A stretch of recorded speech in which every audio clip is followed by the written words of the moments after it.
వందనం చేస్తున్నాను. మీరే మన పార్టీకి బలం, మీరే మన పార్టీకి ఊపిరి. అన్న నారా లోకేష్ గారు యువగలం ప్రారంభించినప్పుడు, ఏదైతే పాదయాత్ర ప్రారంభించినప్పుడు వైసీపీ వాళ్ళు ఎవరు చేస్తారు ఈ పాదయాత్ర అన్నారు. ఒక్కడుగు కూడా ఎలా వేస్తారో చూస్తామన్నారు. కానీ 3132 కిలోమీటర్లు 226 రోజులు పాటుకు జనం కోసం, జనం మధ్య నిప్పు కణికలాగా నడిచిన లోకేష్ అన్నను చూసి సైకో గుండెల్లో వణుకు పుట్టింది. నారా లోకేష్ గారి యువగలం పాదయాత్ర ముగింపు సందర్భంగా యువగలం డిక్లరేషన్ ప్రవేశపెట్టినప్పుడు తాడేపల్లి ప్యాలెస్ కదిలాయి, గుండెల్లో రైళ్లు పరిగెత్తాయి. అయితే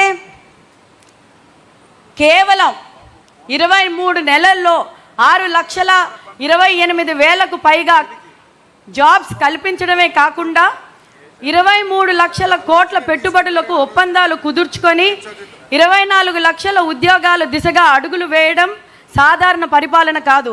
ఇది కేవలం యువత భవిష్యత్తుపై ఉన్న నిబద్ధత, ఆయనకున్న నిబద్ధత కనిపిస్తుంది.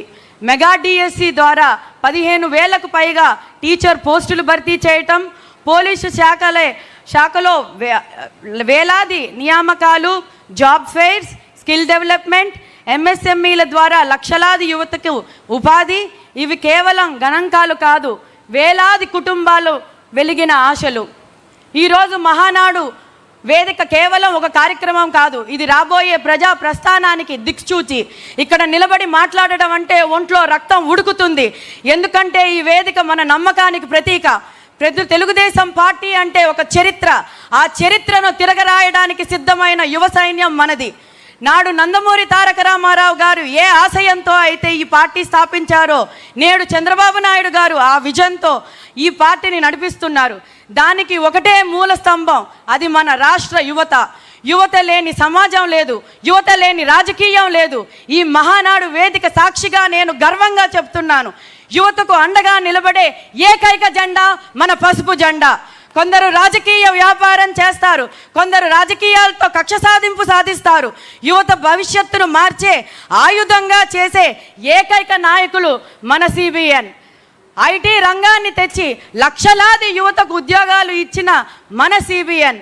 హైటెక్ సిటీని కట్టి తెలుగు యువకుడి సత్తాను ప్రపంచానికి చాటి చూపించింది మన సిబిఎన్. నాడు చంద్రబాబు గారు వేసిన ఐటీ బీజం ఈరోజు ప్రపంచంలో ఎక్కడ చూసినా తెలుగు సాఫ్ట్వేర్ ఇంజనీర్లు సింహాల్లా గర్జిస్తున్నారంటే అది కేవలం మన సిబిఎన్ గారి విజన్. రాజకీయాల్లో యువతకు 40% ప్రాధాన్యత ఇస్తామని ప్రకటించి ధైర్యంగా ఇచ్చిన కేవలం అది మన తెలుగుదేశం పార్టీ మాత్రమే. యువతకు కేవలం ఓటు వేసే హక్కు మాత్రమే కాదు, శాసించే హక్కు, నాయకత్వం వహించే హక్కు కూడా ఉండాలని నమ్మింది మన పార్టీ. ఇక మన లోకేష్ అన్న గారు యువగలం పాదయాత్రలో రాష్ట్రంలో ఏ యువకుడిని కదిలించినా ఒకటే మాట వినిపించేది, నా నమ్మకం నాకు దొరికింది, అదే లోకేష్ అన్న. ఆ పేరే లోకేష్ అన్న. 4,000 కిలోమీటర్ల పైగా ప్రతి యువకుడి కష్టాన్ని కన్నీళ్లు తుడుస్తూ వారికి భరోసా ఇచ్చి రియల్ పీపుల్స్ లీడర్గా ఆయన ఈరోజు మారారు. యువత అంటే కేవలం డిగ్రీ సర్టిఫికెట్లు పట్టుకోవడమే కాదు, ఈ రాష్ట్ర భవిష్యత్తు మార్చే కొత్త ఆయుధాలు అని నిరూపించారు.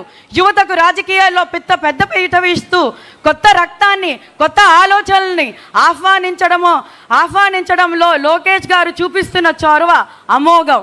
ఈరోజు వేలాదిపై వేదికపై నియోజకవర్గం యువ నాయకులు గర్జిస్తుంటే దానికి కారణం నారా లోకేష్ అన్న ఇచ్చిన ప్రోత్సాహం. కానీ గత ప్రభుత్వం వల్ల రాష్ట్ర పరిస్థితి, యువత చేతుల్లో ఉండాల్సిన ల్యాప్టాప్లు కానీ దురదృష్టవశాత్తు కొందరు వారి చేతుల్లో గంజాయి పెట్టారు.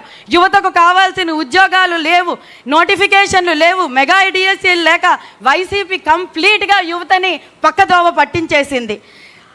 ఆత్మహత్యలు చూసాం, యువతని బాధ పెట్టడం చూసాం. అది ఏది ఇంకా సిబిఎన్ రాజ్యంలో ఉండదు. యువతకు కేవలం జెండాలు మోయడం వాడడమే కాదు, ఆ తర్వాత వాళ్ళని రక్తం చిందించడం కోసం వాడుకున్న వైసీపీ లాంటి పార్టీ మనది కాదు.